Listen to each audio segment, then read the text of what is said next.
Swayam Prabha. Digital India. Educated India.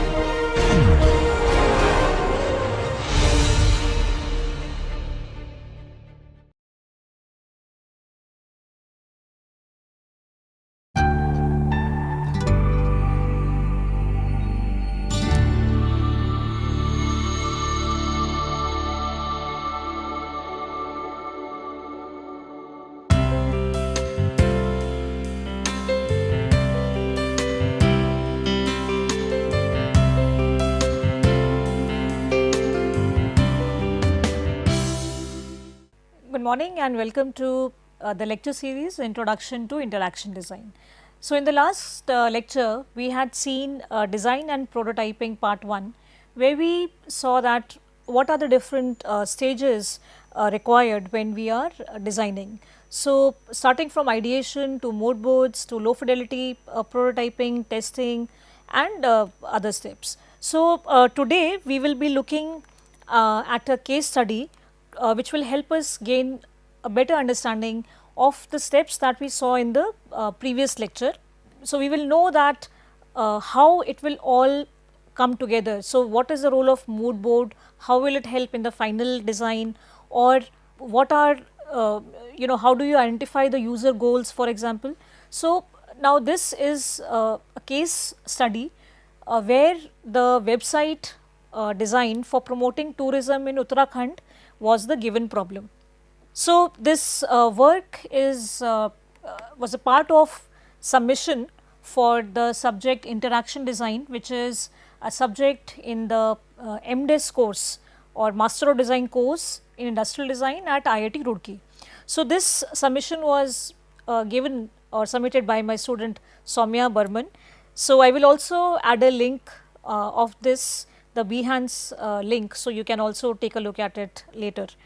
So, now here Soumya started with understanding about the Uttarakhand state and that where is it positioned, what is it known as, like it is known as Devbhumi, which is the land of gods, and the reason for that is because it has a lot of these pilgrim spaces, pilgrim areas and sites. So, now this is the about information because this particular app deals with the website of Uttarakhand tourism. So, now the approach that has been utilized here is the double diamond. So, we can see here that she started with the problem space tourism Uttarakhand and then researched more in the problem area. So, in the solution space she discovered various possible outcomes and then narrowed upon one of the solutions. So, we will see that how she proceeded. So, in the primary research insight or the primary study, so she put together the popular adventure activities because this is for tourism. So, now there are various activities which come under tourism. So, there could be people who are just visiting for say for pilgrims, or they could be people who want to come to Uttarakhand for some kind of sports activities, which it is known for, because there are high mountains and there are certain activities that may not be available in the rest of the country, and especially where we have flat land. So, here we have activities like trekking, paragliding, zip lining, bungee jumping, even safaris and canoeing, because we have the Ganges flowing. So, there is river rafting, other activities happening here, and then so then she has put together them in the in this graphical manner at the bottom on the left, that how many what are the popular tourist spots in different parts of Uttarakhand. At the same time, she has also conducted a study that what is the general stay period of visitors. So, one night we can see from the graph. So, it helps us, now we can see that how the analysis part and how the representation of the results is being done here effectively. So, we can see with the help of the graph very quickly and easily that majority of people spend 2 nights in Uttarakhand. Now, there may be several reasons, maybe they are not getting enough holidays from their office, or maybe they want to go to some other state later on, but the data says that 2 nights is the general or majority of people spend 2 nights here, followed by 1 night, and then maybe 3 nights and other things. And also we can see in the result section again that what is the age group of the visitors. So here we can see that 35 to 44 year olds is forms the major block of the visitors to Uttarakhand.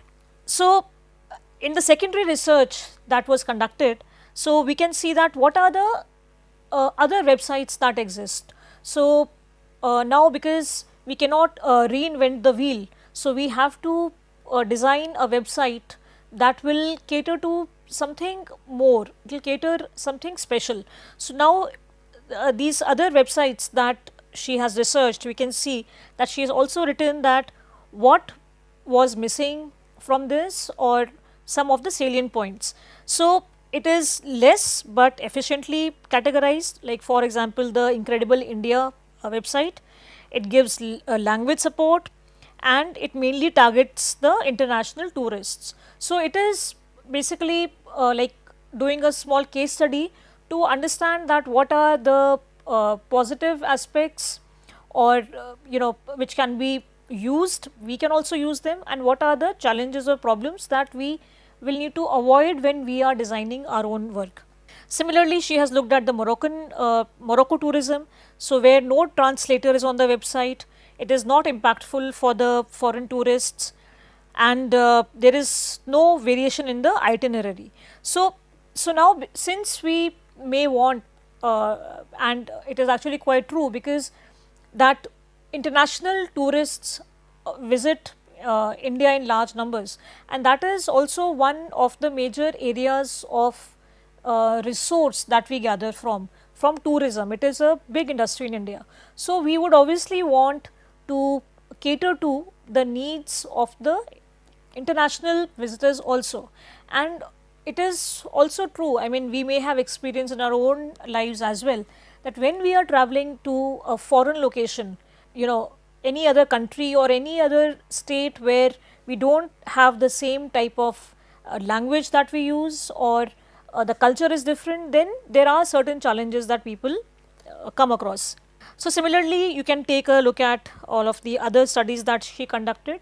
So when the user interviews were conducted, so she has put together some of the salient features or outcomes from these interviews, where for example, we will take quickly one or two important points here. That one person, Webhub, says that I often find difficult to plan the trip, what to explore and what not. So there is no categorization of tourist places, what and when to visit. The other female traveler, she says that I find difficulty to find washrooms and safe resting spots while traveling. So it gets hectic to plan a safe trip. So here we can see, for her the hygiene is very important, identifying washroom is very important, planning a safe trip with the family is very important. And similarly, so we can pick out those points, we can pick out the pain points and points that people look forward to when they are traveling. So what will make their experience of traveling very fruitful and positive? So how can we then incorporate those in our work as well? So now we have created the how might we statement. Now how might we questions are basically a brainstorming technique which is used to reframe problems or challenges into opportunities for creative problem solving. So these questions encourage innovative thinking and they open up possibilities for generating new ideas and solutions. And the structure of a how might we question typically follows a certain format, wherein we, after how might we insert a verb and then a target user or a group, and then solve a problem or meet a need. For example, how might we design an interactive application for Uttarakhand tourism industry, or how might we give users a healthy community of travelers. So once we have identified several of these how might we questions, because they are now telling us about the problems or challenges in a very clear fashion. So now we can create a problem statement out of these how might we statements.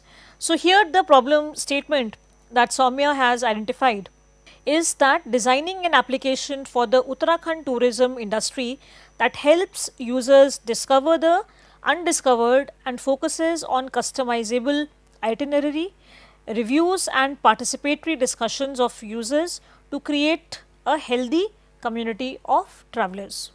So, for different problem or different need, the how might we questions will change and the problem statement will accordingly also change. So, now since we have the problem statement, we know the pain points, we know what we are wanting to offer. So, now we are creating a persona. So, we have seen in the previous lectures that persona is a fictitious character, and here Saurav Sharma, who is 25-year-old software engineer, this persona has been created.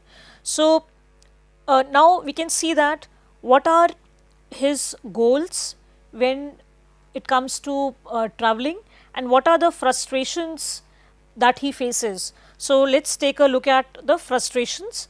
So, crowded tourist spots, unaware of local culture and practices, and having a demanding work schedule and willingness to travel. So, these are the frustrations, but goals are visiting somewhere peaceful, visit solo or with close friends, and scenario. So, now we have created the scenario. So, if you recall the previous lectures, we have created a persona, then we created a scenario, and that helped us to identify the goals of the person or the scenario or the persona, sorry. So, now the scenario here is that Saurav has a long weekend next month and wishes to explore the Valley of Flowers National Park in Uttarakhand, and he wants to make the most of his 3-day trip. So, now looking at the scenario, so we can again refine the goals of this particular persona. Now, affinity mapping. So, we have seen affinity mapping earlier as well. So, it is a technique which is used in brainstorming and where collaborative ideation sessions are organized and we categorize the ideas or information into meaningful groups. So, now the sticky notes generally are used here, they are most effective. So, we use sticky notes wherein we data points are put on those sticky notes and then they are arranged or grouped based on their similar features. So, here we can see that different headings are given like booking. So, under booking we have itinerary, we have hotels, we have flight, accommodation.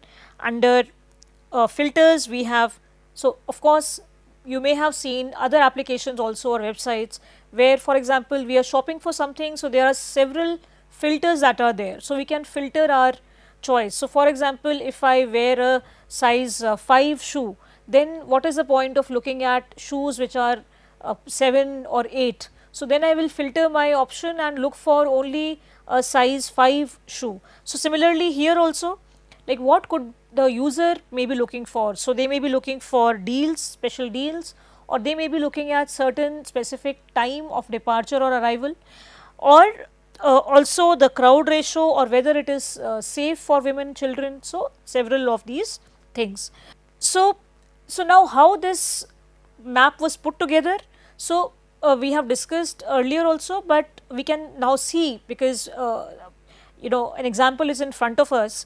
So, here we the first step is for generating the pool of ideas or the data points like popular destination, blogs. So, they could all probably have been mixed up, but now we are writing one idea per note and we are putting it on the board or on the white board or on the wall. So, whatever is available to us. So, basically a large surface, so where we can see them and we can also easily move them around, and then we based on the commonalities or common features and connections between the different ideas which may have certain similarities, themes or certain patterns. So, then we group them into a group. Now, each group can be given a label or a heading. So, here we can see things to do, accessibility. So, now under this broad heading all the other requirements are clubbed together. So, then we can refine, we might feel that culture will come somewhere else, maybe it will come in some other heading. So, we will move and do the fine refinement, and then finally we can analyze the final map for patterns that are emerging from the groupings, and they can help in decision making and guide us further in our explorations. So, now this is the information architecture that has been created for this website.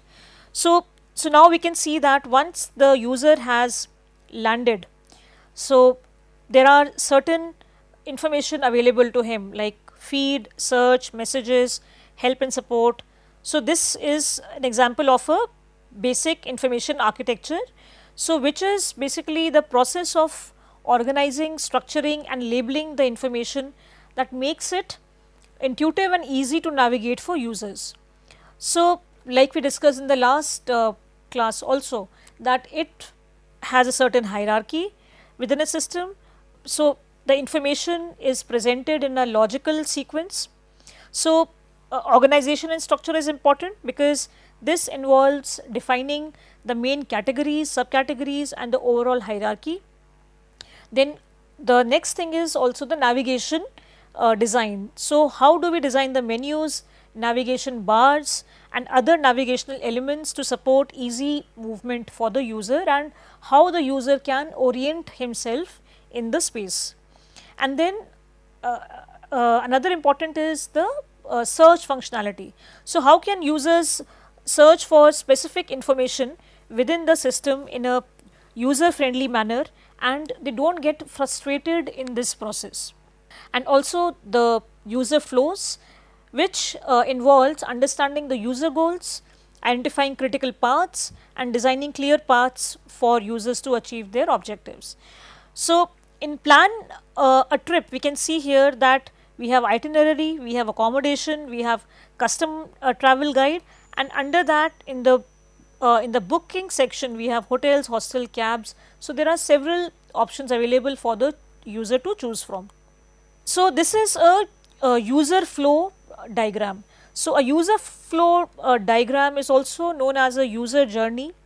So this is a visual representation of the steps and interactions that a user will take while he is using a system, website, or it could be an application. So it maps out the path a user follows from the initial entry point through the various screens, actions and decision points until the desired outcome is achieved. And the main purpose of this flow diagram is to understand and visualize the user's journey, allowing designers and stakeholders to identify potential pain points and some areas where certain more improvements may be required in the user experience. Now for a BTech or MTech or whatever course we are studying, so we are required to submit a thesis. So in that thesis we have a flow chart. If you recall, there is a starting point, then how will we go next, will there be primary study involved, secondary study, we will read papers, books, or we will go and talk with people, we will conduct interviews, then how will this all come together. So that is also an example of a flow chart.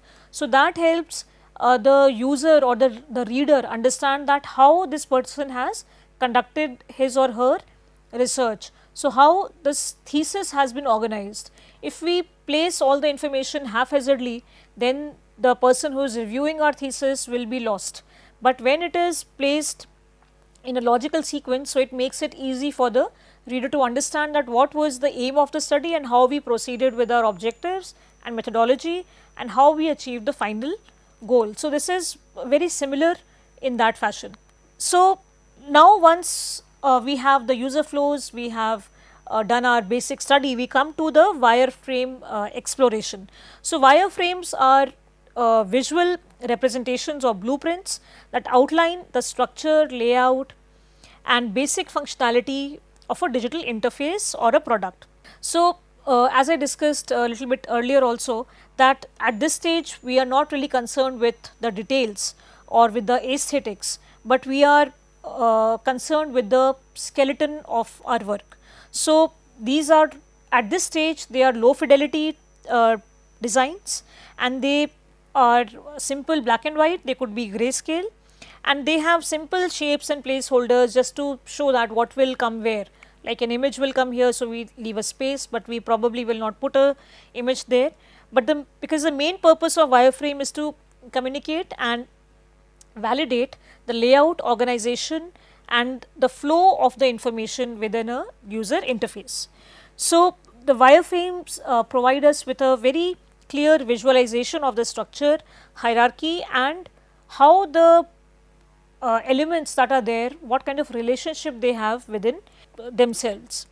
So, here in this example we can see that there is a top bar or the header, and the logo will come on the left, then there will be certain buttons for navigation, and then in the middle part we see that there is some communication happening. On the right panel we see there is a chat, and on the left panel we see some other information there. So, this is one wireframe which is exploring that how the final design may appear like. Now, the wireframes are further explored in this stage. So, you can see that these boxes with crosses, some images maybe they will come here.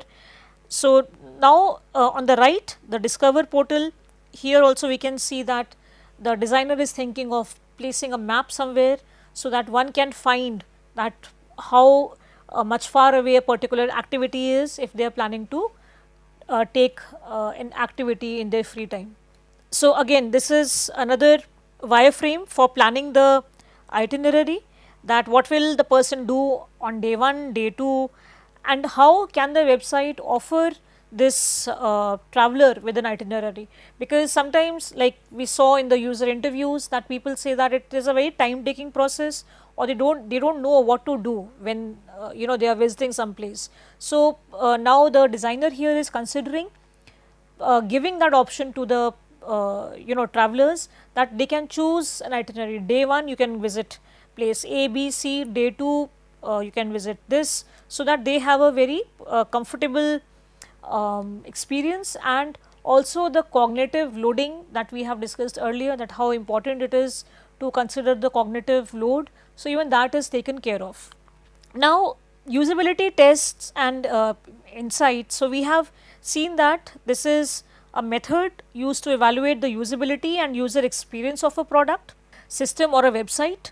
So, we do this by observing how real users interact with it, and the primary goal is to find any usability issues, also to gather the feedback of the users and make any decisions to improve the overall experience. So, here we can see that in the small images, if you can see that the designer is conducting some of these usability tests with the users, and here some questions that maybe the user is asking that they are not able to find answers for, that how does post appear on the feed, or how and whom do I need to follow, or what if I want to share my post to some other social media.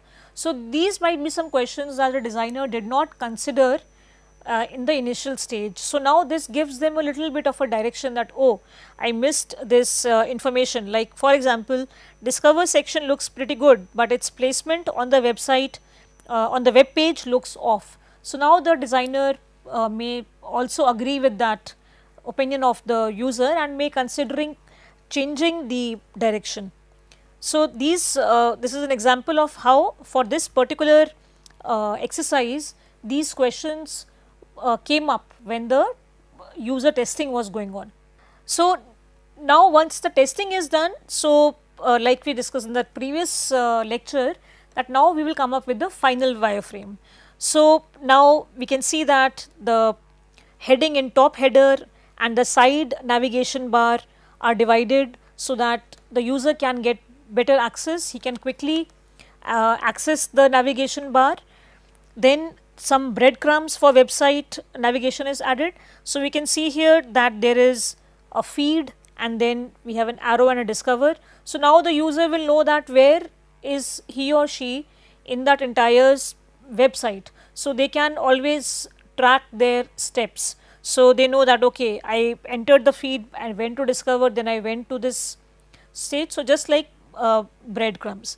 And then enhance the landing page feed section and the topic scroll. So, some other improvements were also done, like some discover button was added or groups were added. So, all of these changes were made based on the usability testing. So, this is now a page, or you can say the wireframe, when group needs to be created with the friends to plan a trip. So, we can see that this is the DOD, Department of Design Trekkers Club, and how some discussion has started, and then the other friends are also contributing to the discussion started by Shravani here on this page. Similarly, the map to help users locate nearby places where they can go for a local cafe, restaurant, or maybe a holy spot or washroom. So, how can they identify some of the common facilities? Then trending topics based on the occasion. So, so there may be some certain occasion or activity for which there may be some discussion going on, some trending discussion.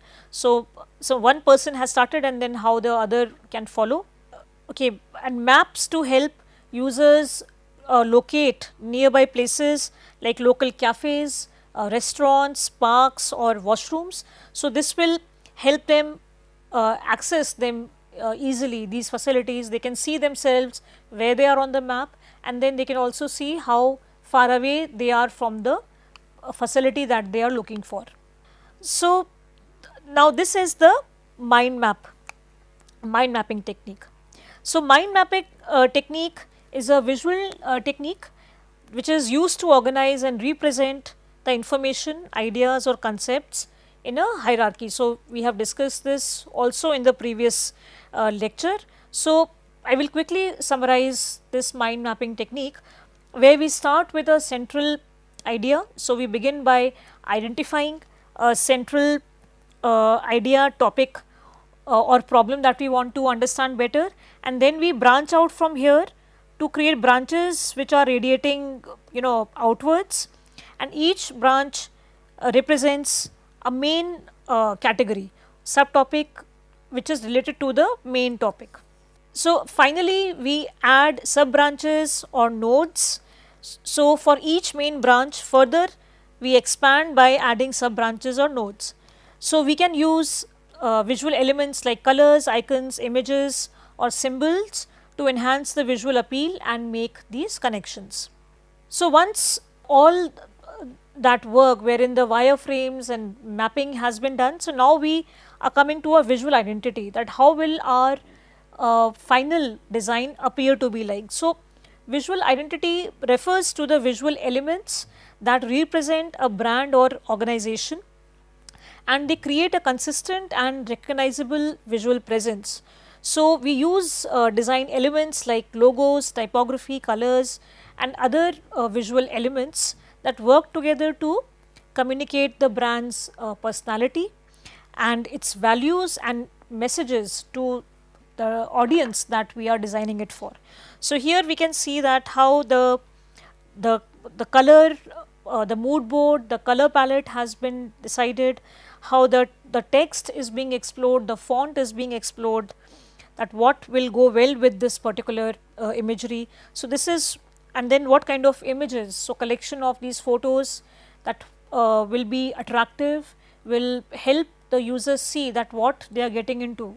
So, in the one of the previous lectures we have discussed about this particular point, that how images are a very important way of communicating to the user and making it a very desirable component. So, after this the logo is also an important aspect here. So, the designer has explored this process by generating and exploring different design concepts. So, they have taken certain flora and fauna or some types of symbols. Now, when these elements, typography, colors, and these are put together, so they create some impactful and unique logos. So, this probably is the final version of the logo. Now, brand personality just like we all have a personality, humans have a personality, so the brand also may have a personality of its own. So this refers to the human characteristics and qualities that are associated with the brand. So it is a set of traits, values and attributes that shape how the brand is perceived by its target audience. So just like we humans have individual personalities, so brands also can cultivate distinct personalities, unique personalities to differentiate themselves and connect with consumers on an emotional level. So we can see here that in this graph where this XY axis, where we have unfriendly to friendly and dominant to submissive, so we can see that this particular brand trait falls on in this quadrant where it is dominant, it is not submissive, where it is not taking a strong step in guiding the user here for example, but it is at the same time friendly. So it is helping make the user make a certain decision, but in a friendly and user centered manner. So now here you can see that some interesting colorful photos have been put, and this is all the features that will be there, like it is for friends, family, it is for exploring, recommendation, reviews.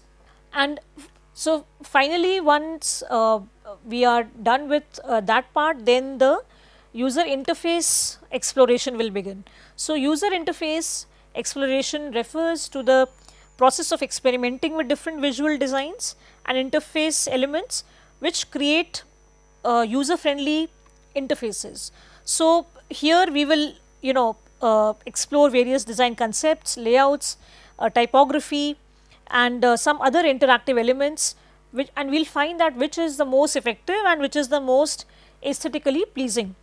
So the main goal of this exploration is to create an interface that is not only appealing visually, but it also supports the usability and the functional requirements of the product or application. So here we can see that the designer has explored the different types of how the hover function will work here. So once they click here, then they may be able to see this, that what exactly is in the number 11. Similarly here also on the topics, so it expands to become offer, create post, add topic, all of these facilities. And similarly in groups, so then there are several groups that can be visible.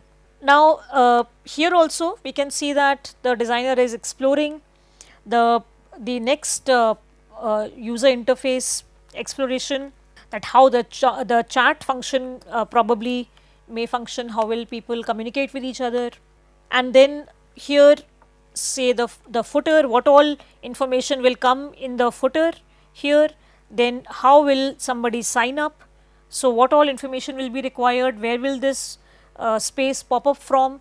So all of those things the designer is working out here.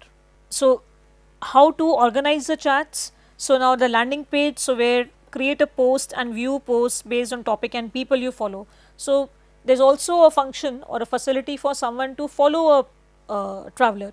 So there are people who have the entire career made out of traveling. So maybe somebody like that, and we look up to that person, that this person goes to very interesting places which have not been explored. So maybe we want to follow this person. So it also allows us to follow this person. And so how can we create the post and view the posts and categorize our information which can be easily accessible.